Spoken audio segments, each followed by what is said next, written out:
Hey guys, this is Woodshop Junkies and this is my Wadkin Bursgreen table saw restoration project. Some time ago a beat up Wadkin AGS 10 popped up for sale in my local marketplace and I bought it with the intention of restoring it so I can upgrade my little contractor type table saw I'm currently using in my shop. Since then I have spent a great deal of time servicing and repairing the old timer. More recently I splashed a fresh coat of paint on it and I put it back together. Today I'm going to finish up the project by adding the last few outstanding components and finally take my newly restored saw for a test run.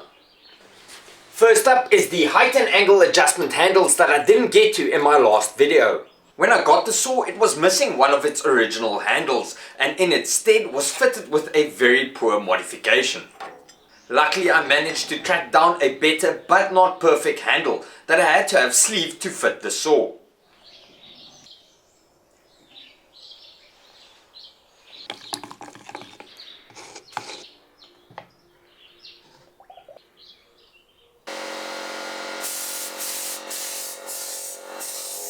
After getting the handle back from engineering, I gave both a coat of automotive edge filler primer and then to match the accents on the saw, I sprayed it with a hammered black.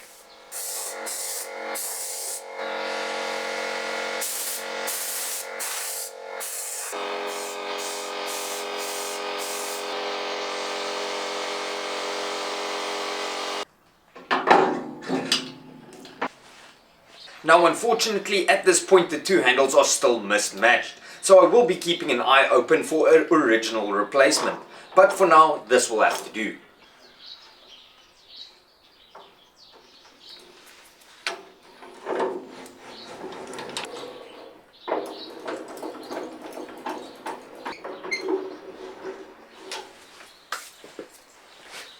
Right, so with the handles installed, next up is the electrics. Back when I started this project, I was contacted by the owner and operator of MakeSafe, a company that manufactures this really nifty plug-and-play power tool brake.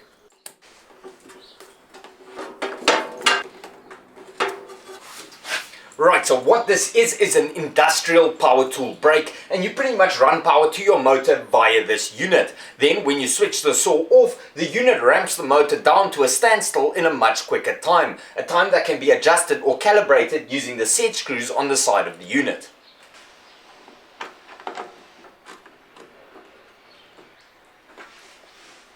The unit then comes with this very nice little compact interface or console that acts as a safety switch preventing accidental startups and also has a nice little e-stop or emergency stop button that latches when you push it. Scott from MakeSafe is a fan of this restoration series, so he sent over this unit for us to check out. Now we all know table saws can be quite dangerous, so anything to help tame the beast is a welcome addition.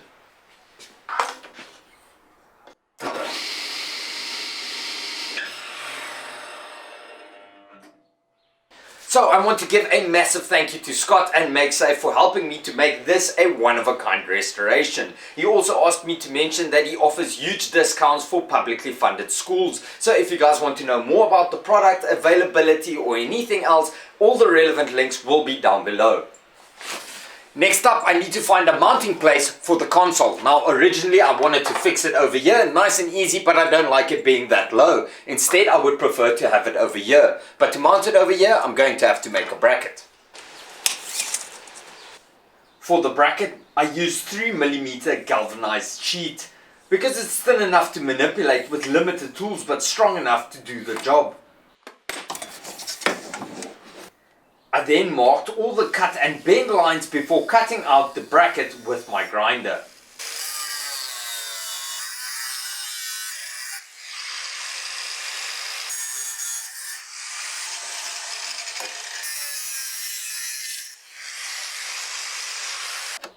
After making all the cuts, I needed to bend the bracket to suit.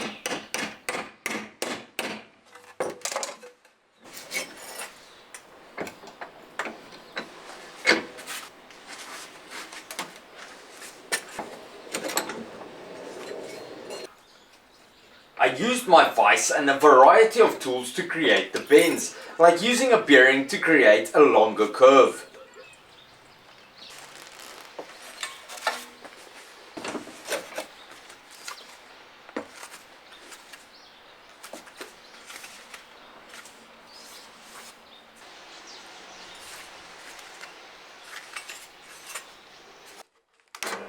I then finished off the bracket by drilling a couple of holes to fix it to the machine.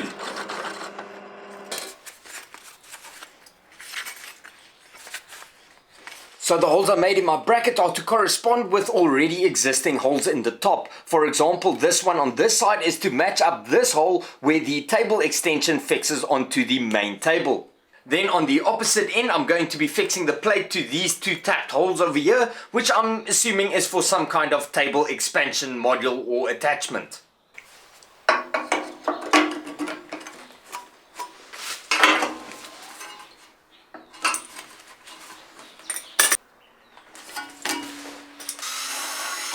To fix the console to the plate, I made two small holes and secured it with screws.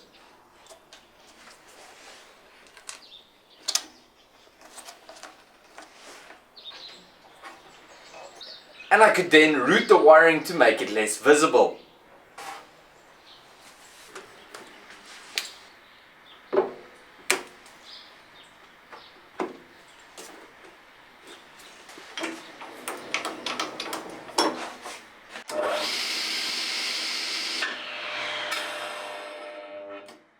Right, so that's the electrical sorted and it looks quite cool and it works quite well. So once again, a big thank you to Scott from MakeSafe.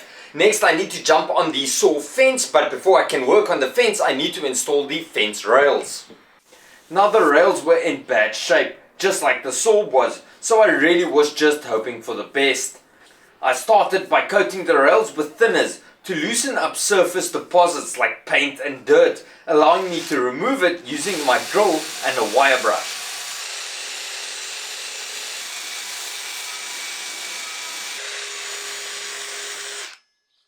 The wire brush did a decent job but could not remove all the rust. I decided to submerge the rails in rust remover overnight. I used PVC pipe to act as containers for the rails so that I could fill it with rust remover.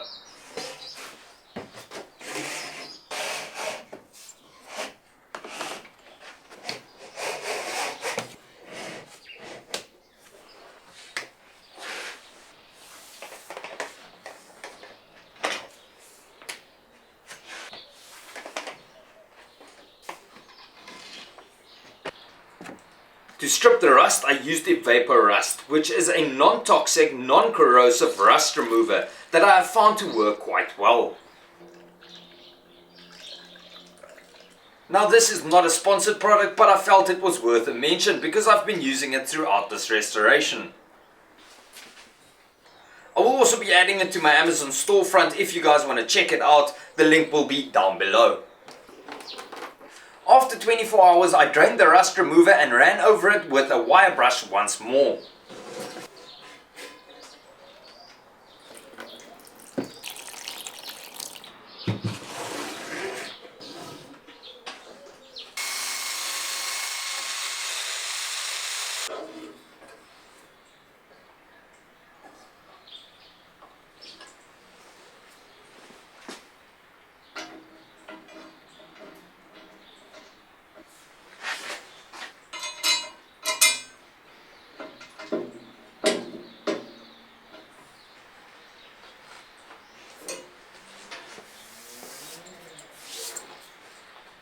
Right, so that's the rails installed, and considering what they looked like before I started, I think they turned out great. Now I did get a fence with the saw to fit on these rails, but besides not being the original fence for the saw, it was also too short and had some damage on it. This left me with a decision to make. Do I adapt the fence I have or replace it entirely? I figured I would take a swing at a modification, but first I needed to clean up the components I would be reusing. So I stripped the fence down to its bones so I could clean it up and repaint it.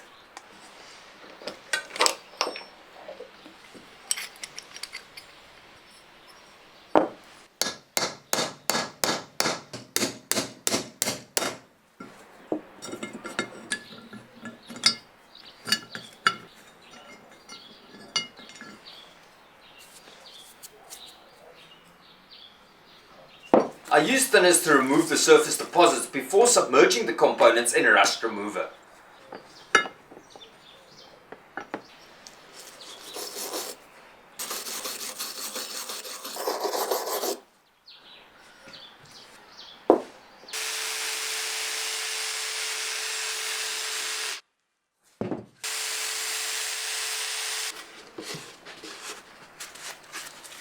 I reused the rust remover from the rails and topped up the rest.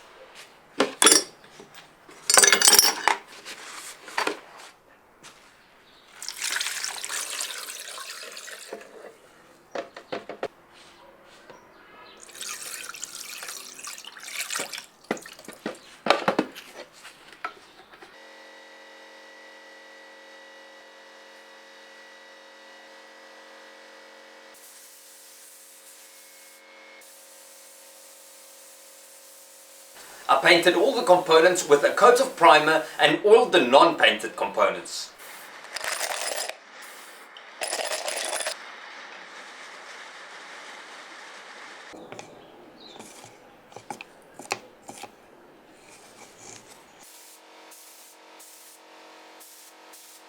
Before painting the fence to match the rest of the saw.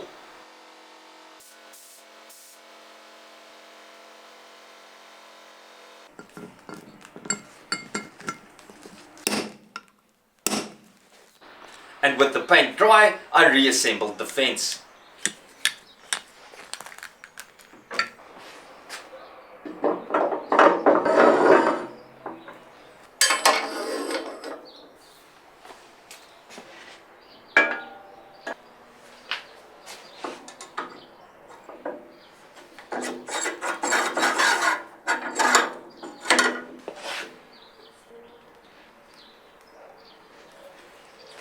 To get the fence to work on my saw, I have these two components that I would need to extend or replace. So I'm going to start with the easier one, which is this rod over here.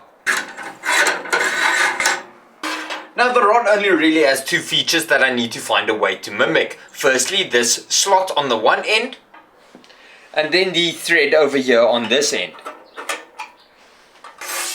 Now normally the solution would be as simple as just buying a blank rod from the local hardware store and making a slot at the one end and cutting thread at the other. But the catch is this is an imperial size, so even if I was able to source the rod locally, I don't have dies to cut the thread. So I'm going to have to find the closest metric alternative and somehow make it work.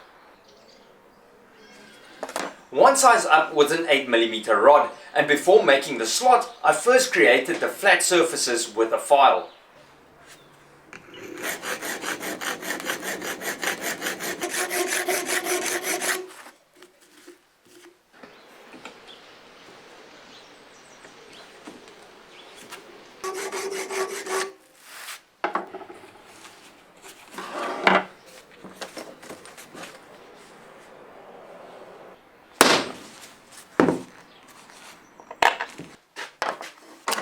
I could then remove most of the slot cutout with a drill before tidying it up with a file.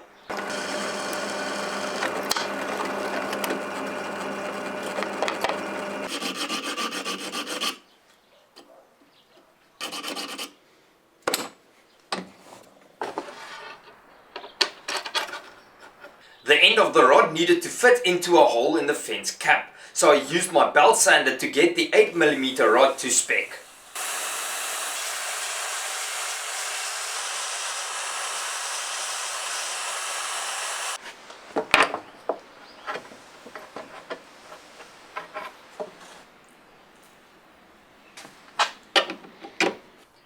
For the other side, it was as simple as cutting a M8 thread with a die.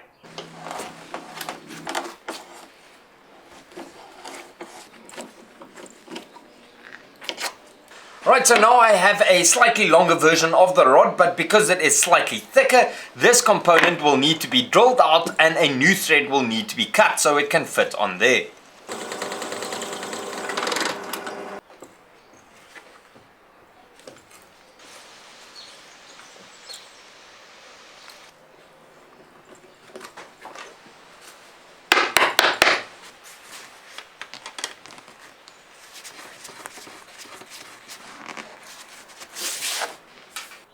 The 8mm rod was a little bit too thick to pass through the fence handle, so I used my grinder to flatten the sides a bit.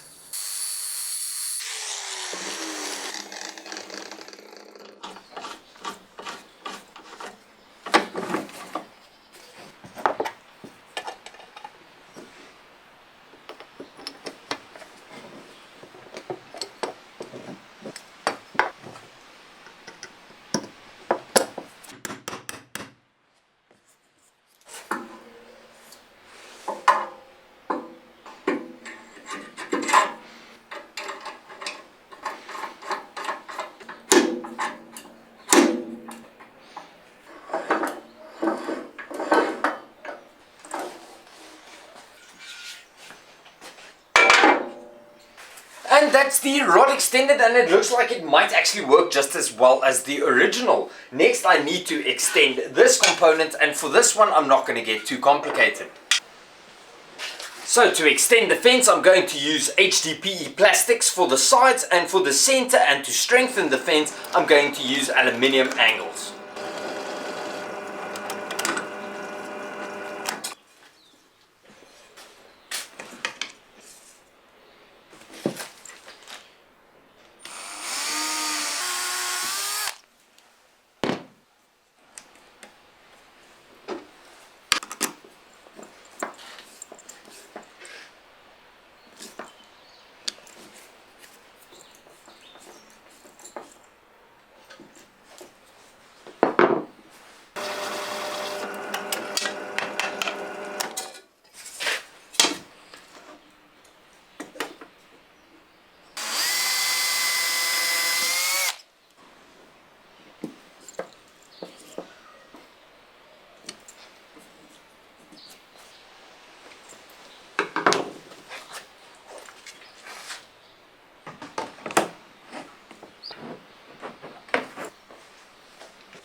After fixing the aluminium to the plastics, it was as simple as bolting it onto the fence.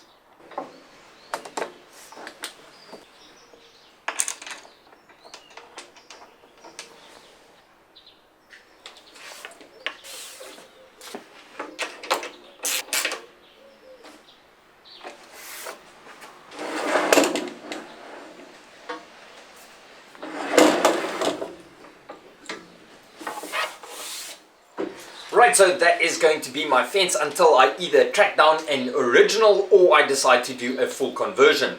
Now the last piece of the puzzle before I can finally test the saw is the throat plate or the blade insert. Now I thought a lot about this, and I figured I would like to have one machined out of aluminium or maybe HDPE, but in the meantime, so I can use the saw, I'm just going to make one out of MDF. I didn't have much to work with, so I traced the hole onto a piece of MDF. I then trimmed it with my miter saw and rounded the edges with my belt sander.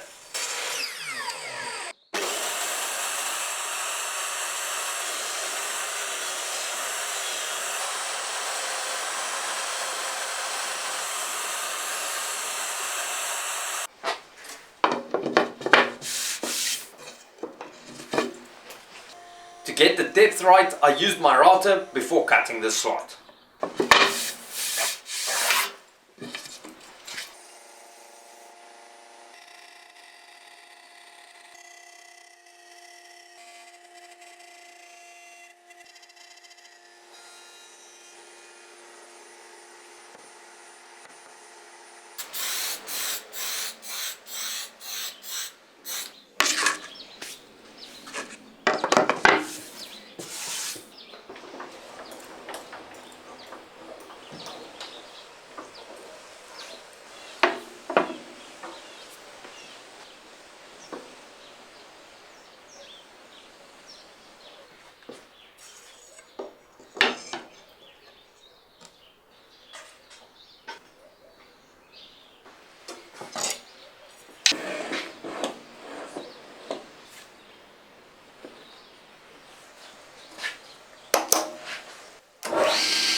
So after months of painstaking work, the saw is finally complete, and I must say I'm quite pleased with the results.